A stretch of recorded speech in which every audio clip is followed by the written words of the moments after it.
Coming up on Mountain News this morning, an Eastern Kentucky teacher uses her special talents to help her students share their stories. And a group of local grocery stores gives a generous donation to an Eastern Kentucky care center.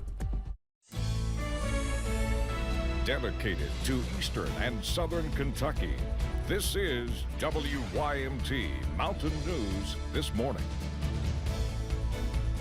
Good morning to you. It's 5:30. It's only Tuesday, and I'm already struggling this week. Good morning to you. Let's take it over to Brandon for a look at our cool forecast this morning. And Brandon, so I'm bringing back the sweater, my infamous sweater that I talked about all last year, but it's not warm enough for outside for me. So I put it on. I was like, ooh, it's still kind of cold. I don't know. I didn't really pick my outfit wisely, I guess. Yeah, I mean, it happens. So, yeah. But, you know, hopefully these mornings will start getting warmer gradually over the next few days, as spring will officially be here on Sunday morning. So we're getting closer every day. Let's take a look, see what's going on this morning outside the WYMT studios and across the region. 50 in Jackson, 50 in Moorhead. We actually had somebody message us yesterday about the hazard sensor. We were told that it's under repair. We're just kind of waiting for that. Again, we don't have any control over that, but it's the one at the airport there, so hopefully we'll be that be up and running again here for too long. 29 in Clintwood, one of our newest sensors over there in Southwest Virginia. 39 in London, 50 in Moorhead, 48 48 Prestonsburg, Logan, and Pikeville this morning. 39 in Jacksboro. Across the state and region, 45 in Paducah, 50 in Owensboro, 57 in Louisville as warm air surges in from the west. 36 in the Tri-Cities, Ashland, and Charleston, West Virginia. 67 this afternoon, sunrise 7:44, sunset at 7:41, almost 12 hours to the minute apart. Dakota? All right, Brendan, thank you. Well, Sunday marks 2 years since Brianna Taylor was shot and killed in a police raid in Louisville. And even after 2 years, Brianna's mother and supporters gathered at the Jefferson Square Park to remember her. Kennedy Hayes brings us the story of those still saying and remembering Brianna's name. A chant. A name. Now known by thousands.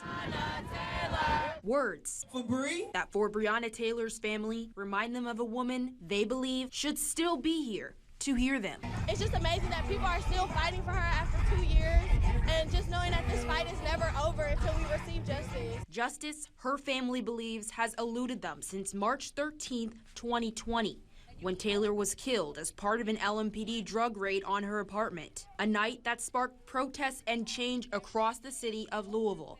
But for some at Jefferson Square Park, more needs to be done. It's always so far off in our brains, oh, that's somebody else, but when it's your family, when you've ate with this family, when you've cried with them, when you've prayed with them, names on t-shirts aren't foreign.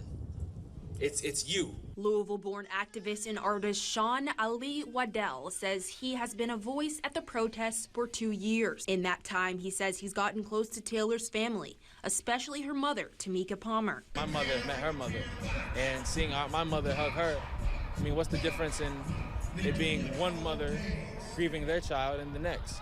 But chance, right? It's why Ali Waddell and everyone else are still here in this park, chanting her name, a name that's inspired them for 2 years. In Louisville, Kennedy Hayes, Wave News.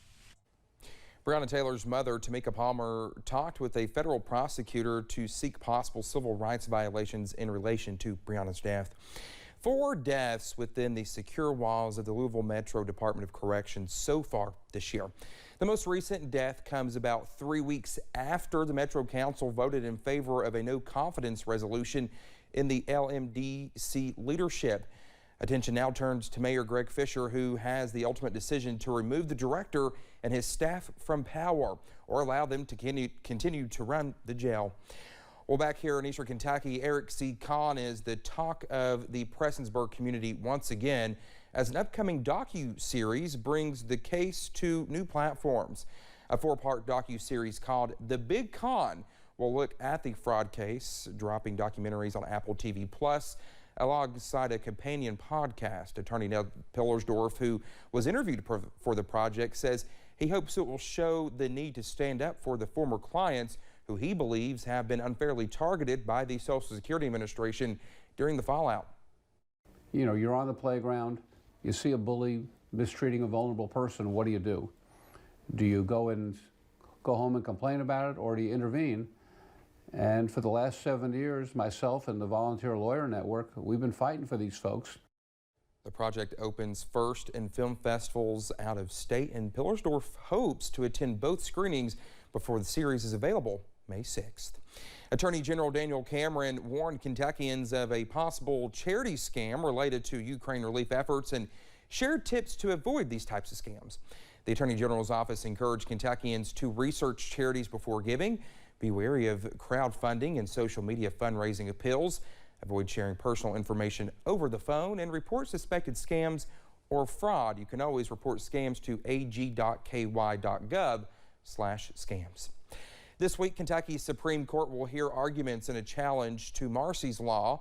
The law gives crime victims the same rights as the accused and convicted. Those include the right to be treated fairly, the right to confer with prosecution, the right to attend key court proceedings, and restitution. Kentucky voters have passed the law twice after it was first overturned because of wording on the ballot. But now there are continuing questions of the measure's constitutionality and implementation. Their arguments are set for Thursday. The Wolfe County Search and Rescue Team is preparing for a busy spring season. Luckily, they'll soon have some help. The team won a customized Land Rover Defender from the company a while back. Public Information Officer Drew Stevens says it feels like Christmas knowing they get the new Rover next week. They know that the busiest time of year is just around the corner. With spring coming up, we're already experiencing an uptick in search and rescue operations. I think we've gone on about 6 or 7 missions in the past couple weeks. And so, we expect that trend to continue. The crew will get that vehicle next week and are excited to use it, but of course, want people to stay safe while visiting the gorge. Well, a team of students and scientists with the University of Kentucky have made history with the successful test of a space capsule experiment.